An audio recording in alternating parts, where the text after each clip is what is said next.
반갑습니다. 오늘은 수요 성경학당 다시 듣는 그 말씀 7번째 시간 사사기를 함께 말씀을 나누도록 하겠습니다.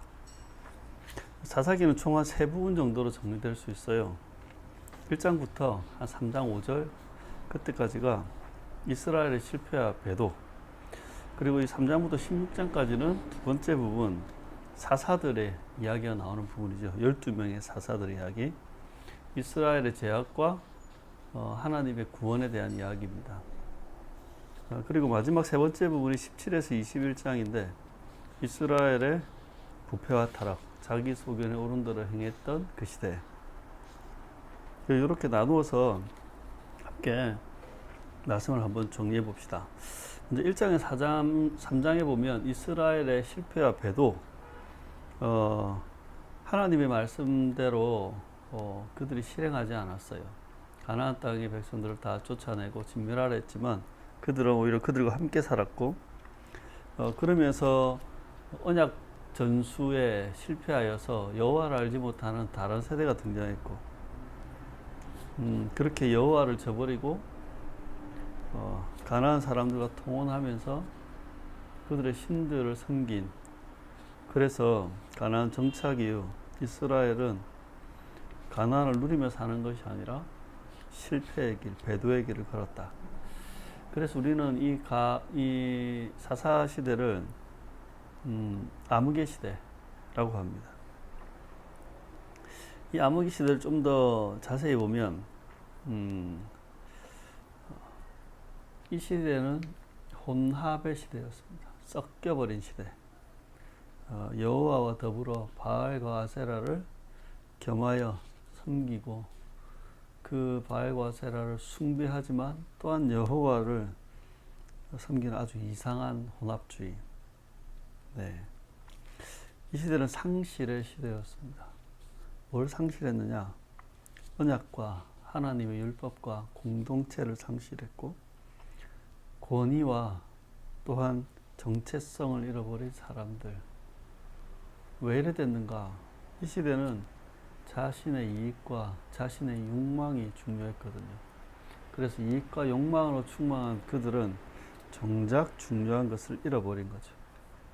그리고 이 시대는 무지의 시대입니다. 무엇에 대한 무지인가 하면 하나님의 말씀, 그러니까 하나님의 지혜와 지식에 대해서는 너무나도 무지한 사람들. 하지만 가나안과 이 세상의 지식과 정보에는 밝은 사람들.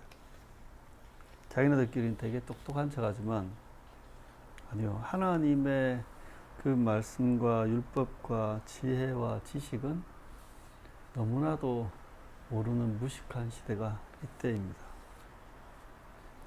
또한 이 시대는 단절의 시대입니다. 하나님과의 관계가 단절되고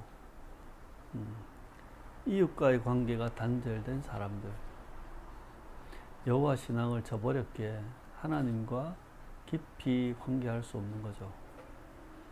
기독교 신앙은 이 하나님과 관계하는 신앙이지, 궁극적인 목표는 그 관계에 있는 것이지 무슨 죽을 때 천국 가는 그런 게 기독교 신앙의 본질이 아닙니다. 이 단절의 시대 또 하나는 이웃과 단절된 거죠. 왜 그럴까요? 이익과 욕망으로 들끓는 그들은 이웃이 모두 다 경쟁자가 됩니다. 그래서 이웃으로서 존재하는 게 아니라 경쟁자만 생기는 겁니다. 비교의 대상만 있는 겁니다. 그뿐 아니라 이들은 세대와 세대 간의 단절이 일어납니다. 여호와 신앙 그 언약으로 세대가 하나가 되는 것이 아니라 각 세대는 개별적으로 흩어져 버리는 겁니다. 그렇게 이러한 혼합과 상실과 무지와 단절의 시대, 이 속에 악순환은 계속해서 반복되는 겁니다. 심지어 이들은 뭐가 문제인지 어떻게 해결해야 되는지도 모른 채 그냥 그렇게 굴러가는 겁니다. 여러분, 이 1장부터 이야기되는 사사시대, 여러분, 이 이야기가 그 옛날 다윗 이전에, 왕정 이전의 시대였다. 역사적으로 맞는데요. 사사기를 보면 볼수록 이건 그때 그 이야기 아니라 지금 우리 시대, 우리 교회, 이 땅의 이야기가 아닐까 싶을 만큼 우리를 비추어 봅니다. 그래서 이 사사기의 이야기를 통해 지금의 교회와 우리들을 돌아보고 살펴봐야 하는 겁니다. 지금의 교회들의 모습, 목회자의 모습, 신자들의 모습이 어떠한지, 우리 시대의 이 시대상과 교회상을 다시 봐야 되는 겁니다. 그리고 최소한 위안교회 성도는 그렇다면 우리는 어떻게 해야 할 것인가, 경각심을 가지고 이 말씀 앞에 서서 돌아봐야 하는 것입니다. 사사들의 이야기로 들어가 보면 두 번째 부분이죠. 3장에서 16장인데 이 3장에서 16장도 크게 5가지 이야기 묶음으로 나눌 수 있습니다. 12명의 사사 한 사람 한 사람을 보기보다 이 사사들의 이야기를 좀 묶어서 볼 필요가 있는데, 첫 번째는 3장의 이야기, 온니엘, 에훗, 산갈의 이야기가 하는 건요, 주 메시지는 하나님이 이스라엘을 구원했다는 겁니다. 하나님이 이스라엘을 구원했다. 그러니까 사사가 구원한 게 아니라 하나님이 구원하셨다. 사사들에게 특별한 어떤 능력이나 실력이나 아니면 그들이 대단하거나 뛰어난 게 아니라 하나님이 사사들을, 택한 사사들을 통해서 이스라엘을 구원했다는 겁니다. 그러니까 이 구원과 회복의 일은 하나님이 하시는 일이다. 그게 우리의 능력으로 아니면 우리가 잘 구하는 프로그램으로 되는 게 아니다. 그러니 제발 우리가 했던 행적들, 우리가 이루었던 성과들, 이런 거 가지고 교만 떨지 말고 겸손해라. 오히려 좋은 것들, 그 빨리 잊어버려라. 좋은 결과들. 그리고 우리가 가지고 있는 조건들, 그리고 타인과 비교하면서 그렇게 막 함부로 평가 이러지 말고 그냥 주어진 것에 감사하며 씩씩하게 살아라. 왜요? 구원과 회복은 하나님의 일이지 우리가 할 수 있는 일이 아닙니다. 우리는요, 그 하나님의 도구, 사사처럼 막대기로 쓰일 뿐인 겁니다. 그래서 하나님은 지금도 계속해서 이 구원과 이 회복의 일들을 하십니다. 여러분의 가정에, 여러분의 일터에, 여러분의 생활 속에 하나님은 이 구원과 회복의 일을 하시고, 이 구원과 회복의 일에 있어서 여러분을 하나님의 막대기로 사용해서 여러분이 속해 있는 그 영역에 하나님의 구원과 회복의 일을 하시는 겁니다. 그러니 분별력을 가지셔야 됩니다. 하나님이 지금 무엇을 하고 있는지를 알아차리고, 하나님이 나를 통해서 하시고자 하는 일들이 무엇인지를 알아차려서 거기에 충실해야 되는 겁니다. 그렇다고 여러분이 교회를 세워라, 선교를 해라, 주의라, 이런 게 아닙니다.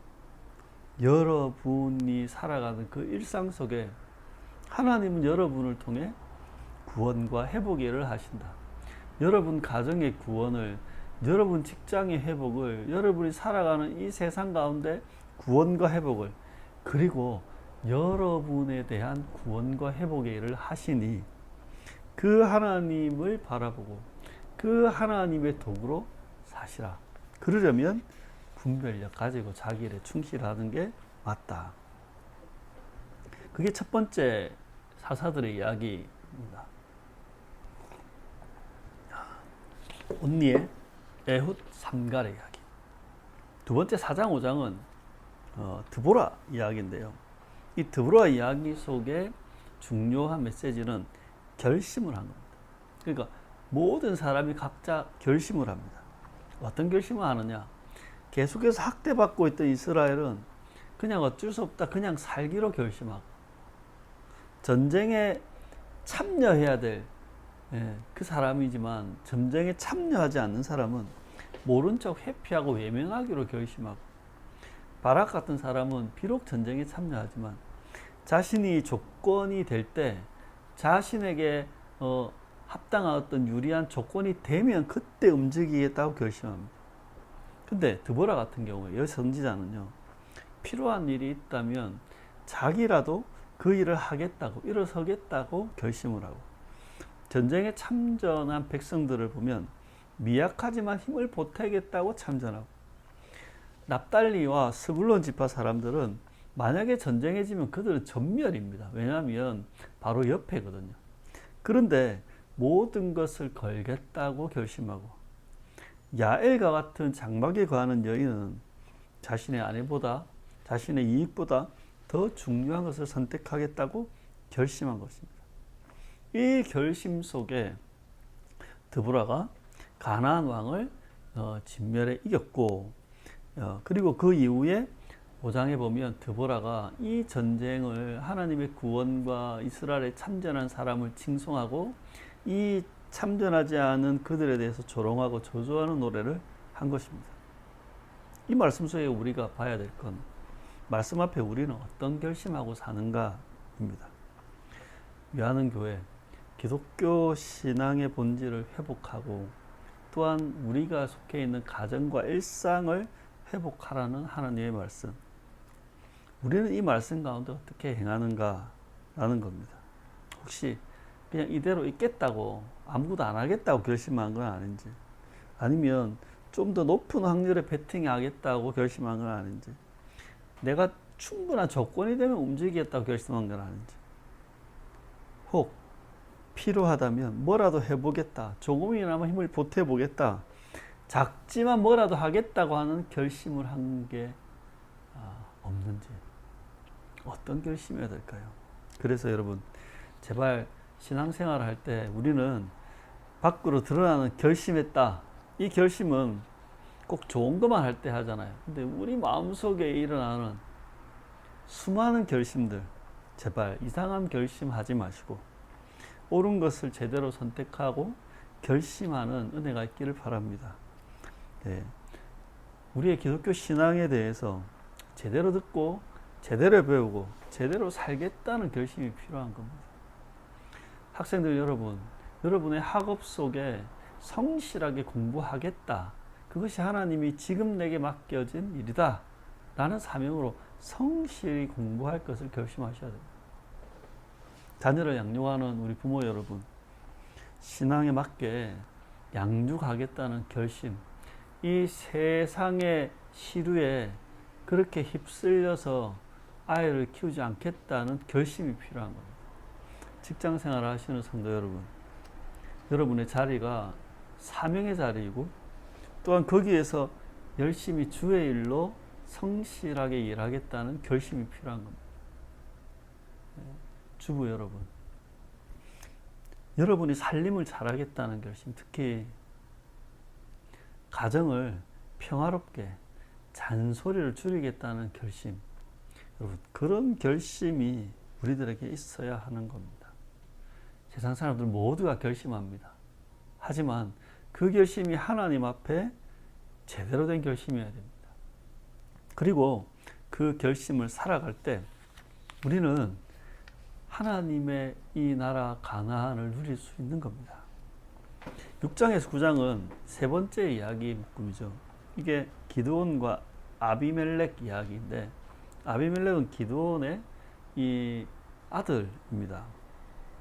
예. 우리가 다 알다시피 기드온은 300명의 사람을 데리고 전쟁에서 싸워 이겼습니다. 미디안, 아말렉 동방 사람들 연합군에 있어서요. 네. 근데 이 전쟁을 보면 기드온은 굳이 안 해도 될 일을 굉장히 바쁘게 하느라 바쁩니다. 그러니까 괜히 바쁜 사람인 거죠. 사람을 모았다가 다시 돌려보냈다가, 예, 하나님을 시험을 했다가, 양털 뭉치로 했다가, 정탐을 했다가, 어쩌면 이 기드온의 이야기는 이렇게 길지 않아도 될 수도 있습니다. 아마 기드온이 안 해도 될 일을 안 했다면 말입니다. 네. 또 하나, 이 기드온은요, 이 미디안과의 전쟁을 마친 이후에 백성들이 뭐라고 하냐면, 우리의 왕이 좀 되어주시오. 그럴 때 기드온이 뭐라 했냐면, 나는 그런 왕 안 하겠소. 그런데 말은 왕이 안 되겠다고 하면서도 행동은 왕처럼 행동합니다. 네. 그러니까 말과 행동이 다른 사람, 공식석상에서의 말과 실제 행동이 다른 사람, 그는요 금으로 만든 에봇을 자기 성읍에 전시해서 사람들이 음란하게 그걸 위하게 했습니다. 그는 왕처럼 많은 아내와 첩을 두고 70명의 아들이 있었는데 이 아내와 첩이요 자기가 살아가는 마을에 있는 게 아니라 이 아비멜렉의 이 낳았던 그 첩의 이야기를 보면 아마도 전국에 흩어져 있지 않았을까. 각 지방마다 첩이 있었던 것 같습니다. 그리고 그가 낳았던 첩의 아들 아비멜렉, 이 이름이 뜻이 나의 아버지는 왕이다 라는 겁니다. 그 나중에 아비멜렉은 이 자기 아버지가 왕처럼 살았던 걸 따라하는 겁니다. 예. 그래서 자기 형제들을 다 죽이고 자기가 왕 되려고 하다가 자기도 망하는 겁니다. 여러분, 이 기드온의 이야기의 핵심은 변질입니다. 예. 이 이야기 속에 보면 기드온 굳이 안 해도 될 일 하지 않습니까? 바쁘지 않습니까? 우리도 보면 굳이 안 해도 될 일 한다고 바쁘게 살고 그러잖아요. 제발 굳이 안 해도 될 일 때문에 스스로 바쁘게 하지 말고 해야 할 일이 뭔지를 분간해서 그거 집중하고 그거 성실하면 됩니다. 그러니까 안 해도 될 일 하다가 늘 사고치고 문제 일으키잖아요. 그러니까 좀 해야 될 일에 집중하시고 해야 될 일을 성실하게 하시고, 그리고 아주 중요한 여러분의 자리에서 왕처럼 살지 마십시오. 왕 노릇 하지 말라고요. 네. 여러분의 가정에서, 여러분이 속해 있는 일터에서, 또 여러분이 다니는 교회에서, 네. 이 왕 노릇도 언제 주로 많이 하냐면 뭔가 업적을 내고 성과를 내고 성공한 이후에, 보통 사람들은 뭔가 이렇게 자기 사업에 성공했거나 아니면 자기가 뭔가 이럴 때 이 자기 어떤 일터나 가정이나 교회에서 왕 노릇 하려고 그러죠. 목회자는요, 교회가 막 성장하고 부흥하고 교회 막 건물 짓고 이러고 나서 왕 노릇 하죠. 왕 노릇 한다는 게 뭡니까? 누리고 자기 하고 싶은 대로 다 하고 자기의 결정을 절대적으로 여기고, 네, 제발 그 왕 노릇을 멈추시라. 네 번째 이야기는 10장에서 12장까지 이야기인데 돌라, 야일, 입다, 입산, 엘론, 압돈, 이 중에서 입다 이야기가 제일 많은데요. 입다 앞에 이야기가 돌라와 야일이고 입다 뒤에 이야기가 입산, 엘론, 압돈 이야기입니다. 이 이야기를 보면은요, 이 사사기 이야기가 점점 이상하게 흘러가고 있다는 걸 눈치챌 수 있습니다. 이야기의 10장의 초반에 보면 이스라엘이 회개에도 불구하고 하나님이 그걸 외면합니다. 길앗 장로들은 세상의 왕을 세우듯이 입다를 자신들의 머리로 세웁니다. 이스라엘을 은 적이 없습니다. 입다는요, 여호와의 영이 임했음에도 불구하고 하나님에게 조건을 거는 소원을 이야기합니다. 그 소원이 뭐냐면, 내가 전쟁하고 이기게 해주면 내가 우리 집에 나를 맞이하는, 제일 먼저 맞이하는 나를 바치겠다. 강아지가 와서 맞이해야 되는데 딸이 맞이한 겁니다. 그래서 이 딸을 희생시키죠. 하나님과 무관한 이기적인 맹세를 지키기 위해 딸을 희생시키는 입다. 그게 사사가 하는 일입니다. 또 입다는요, 길르앗의 머리가 돼가지고 이룬 업적이 뭐냐? 놀랍게 동족을 죽인 이야기입니다. 예. 에브라임 지파 사람들하고 전쟁해가지고 요단강가에서 쉿볼렛 해봐라. 에브라임 사람들은 쉿볼렛이 안 돼가지고 쉿볼렛, 그래가지고 42,000명이 죽습니다. 그러니까 사사가 되어서 이스라엘의 사사로 그가 한 것, 예. 암몬을 물리친 건 참 중요한데 동족을 42,000명을 작사를 낸 겁니다. 다른 사사들은 어떤가 보면 다른 사사들의 행적도 뭔가 이상합니다. 보세요. 돌라는요, 스스로 일어났대요. 야일도 스스로 일어났어요. 거기다 야일은 30명의 아들에게 어린 나귀를 태우고 30성읍을 가졌다.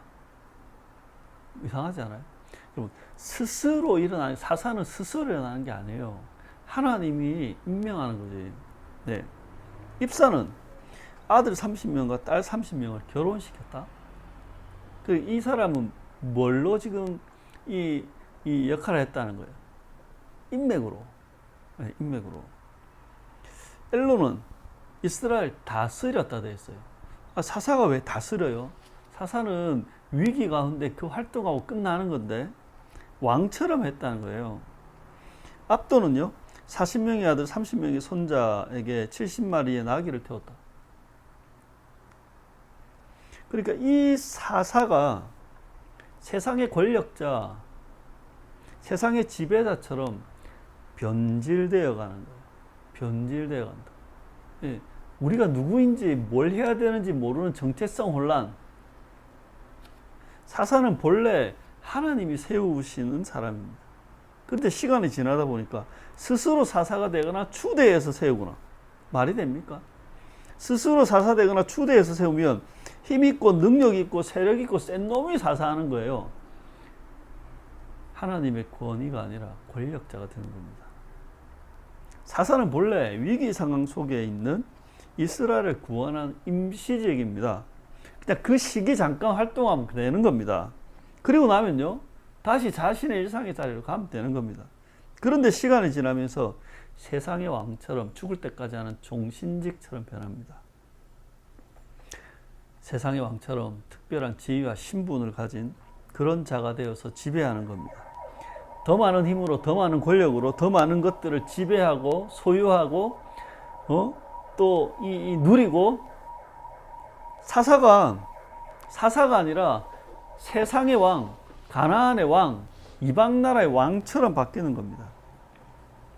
그래서 이 이야기 속에 시간이 지나면서 우리도 점점 변질되거나 이상해져 가는 건 아닐까 돌아봐야 되는 겁니다. 2000년의 교회사, 종교개혁 이후에 500년, 이 한국 땅에 복음이 들어온 지 130년, 그리고 여러분이 신앙생활한 그 시간 동안 우리가 물어봐야 되고 우리가 점검해야 될까? 우리는 이 기독교 신앙의 본질과 본분을 지키고 있는가? 기독교다움, 교회다움, 목사다움, 신자다움을 지키고 있는가? 우리도 점점 이상해져 가는 게 아닌가?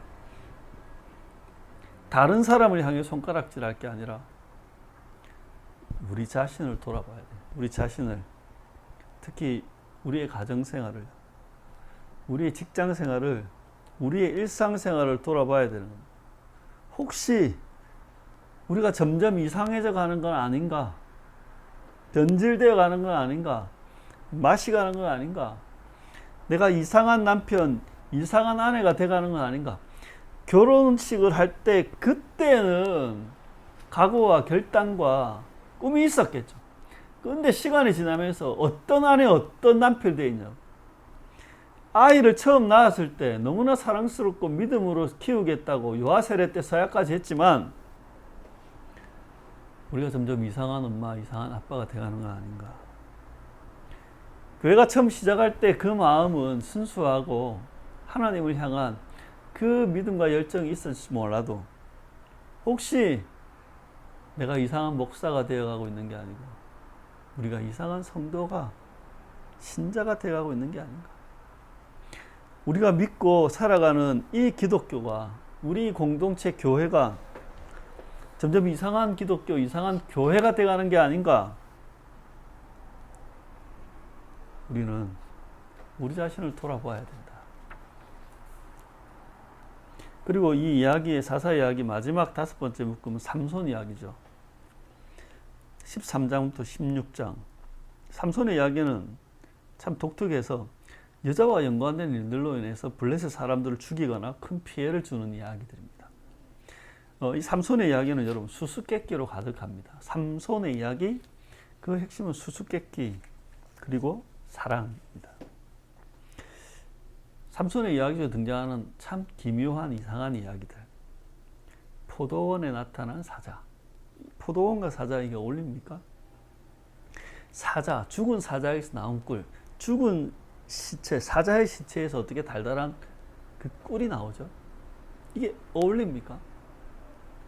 나시린과 이방 여인의 사랑, 이게 어울립니까?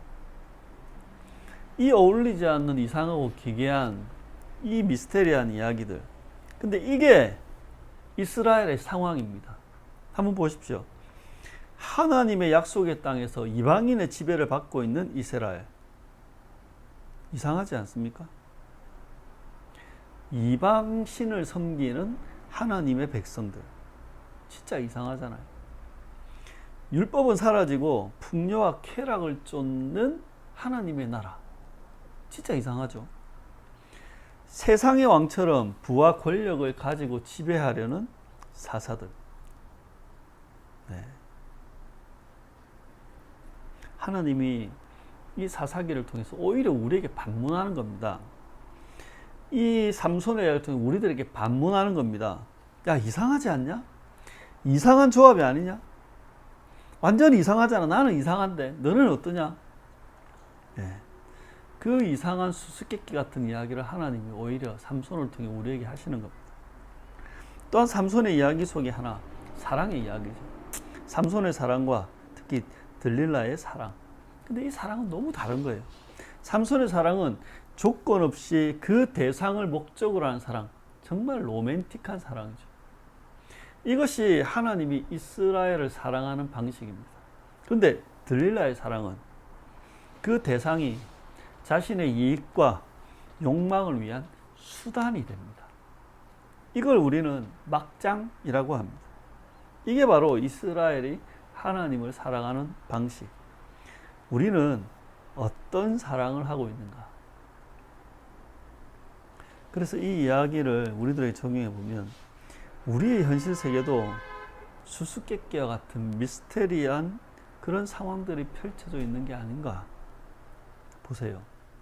폭력이 난무하는 가정, 세속적 자본주의의 목표로 가득한 신자, 성공과 성장에 잡혀있는 목사, 시장경제의 기업처럼 변해버린 교회, 종교활동과 종교적 프로그램으로 채워진 신앙생활. 이상하지 않으세요? 여러분 이상하지 않으세요? 완전 이상하죠. 이 이상한 것들에 대한 각성, 경각심이 있어야지 뭔가 바로잡을 수 있는데 무섭게 이 시대는 이러한 각성도 경각심도 없다는 겁니다. 거기다가 하나님이 우리를 사랑하시는 방식, 그 사랑의 방식으로 우리도 돌아가야 되는 겁니다.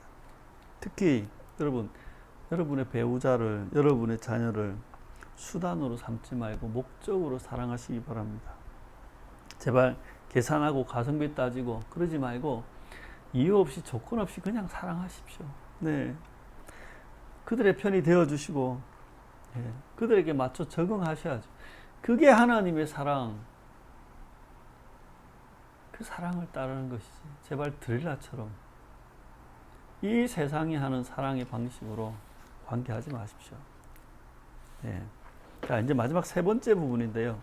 이 세 번째 부분의 첫 번째 이야기가 17에서 18장 미가 레위인 청년 다한 자손. 나중에 이 레위인 청년이 이름이 요나단인데 모세의 손자라고 기록되어 있습니다.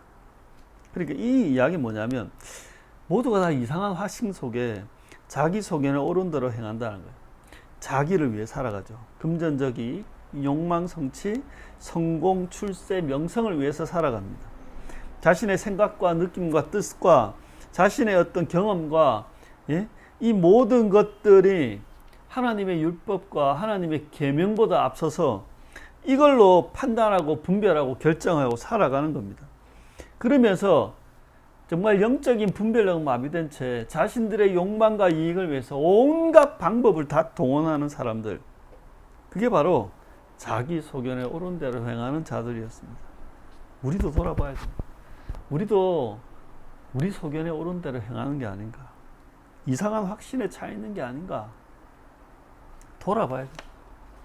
그리고 마지막 19의 21장은 레위인으로 인한 이스라엘과 베냐민의 전쟁을 벌이는데, 이 이야기는 뭐냐면 자기 소견에 옳은 대로 행하는 그 갑들, 남자들의 잘못된 결정과 잘못된 행동으로 인해서, 그러니까 자기 소견에 옳은 대로 행하는 갑들의 잘못된 결정과 행동 때문에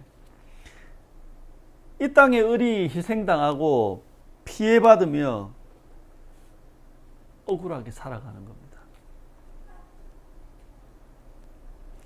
레위인의 첩으로 나오는 이 젊은 여자, 이 여자는 남자들의 횡포와 고집, 욕정과 폭력에 희생된 정말 이름 없는 여인, 희생당한 여인인 겁니다.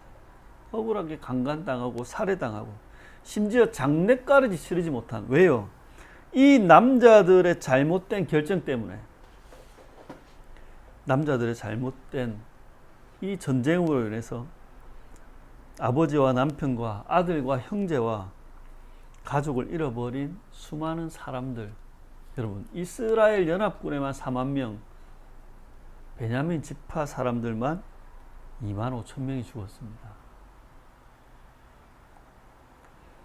이 베냐민 지파 2만 5천 명을 죽이고 남아있는 600명, 그때 정신 차리고, 야, 이러다가 12지파 중에 한 지파가 없어지겠네. 그래서 이들이, 남자들이, 장로들의 결정은 뭐냐? 여자를 구해주자. 어떻게 구해준지 아세요? 그 전쟁에 참전하지 않은 길르앗 야베스 그 성읍을 진멸하고 남자를 알지 못하는 처녀 400명을 잡아와가지고 이 베냐민 사람들의 아내로 삼아줍니다. 그래도 200명이 모자라잖아요. 그러니까 명절날 실로에서 즐겁게 명절을 지키는 처녀들을 납치해가지고 그렇게 신부감으로 줍니다. 남자들의 잘못된 결정으로 억울하게 희생된 기브온 주민들, 남자들과 장로들의 잘못된 결정으로 희생된 길르앗 야베스의 주민들과 아이들과 그 어린 소녀들과 실로의 젊은 여자들, 우리의 잘못된 결정과 행동으로 다른 사람을 희생시키거나 억울하게 하지 말아야 합니다. 우리가 살아가는 사회, 우리가 속해 있는 가정과 일터과 교회, 갑들의 잘못된 결정 때문에 을이 희생당하고 피해받으며 살아갑니다. 가정과 직장과 교회에서 그 가장의 잘못된 결정과 선택, 부모의 잘못된 결정과 선택, 그 어른들의 잘못된 결정과 선택, 목사의 잘못된 결정과 선택, 지도자의 잘못된 결정과 선택, 그게 회사든 그게 국가든 집단이든 그 갑들의 잘못된 선택과 결정 때문에, 그리고 그 행동으로 인해서 다른 사람이 오히려 더 큰 피해를 당하고 희생받고 있다는 걸 알아야 합니다. 그래서 자기 소견에 옳은 대로 행하는 그 선택과 결정과 행동을 멈춰야 합니다. 그리고 결정하고 행동하기에 앞서 먼저 내 것만 생각할 게 아니라 주변 사람들을 돌아보고 고려하고 결정해야 됩니다. 자기 소견에 옳은 대로가 아니라 자기 생각, 자기 경험, 자기 느낌, 자기 이익, 자기 욕망에 따라서 선택하는 게 아니라 하나님의 말씀과 그 원리와 질서에 따라 행해야 하는 겁니다. 부디 이 사사기의 말씀 속에 우리가 다시 그 사사시대로 돌아가지 않도록 경각심을 가지고 여러분 자신을 돌아보는 그런 말씀이 되길 축원합니다.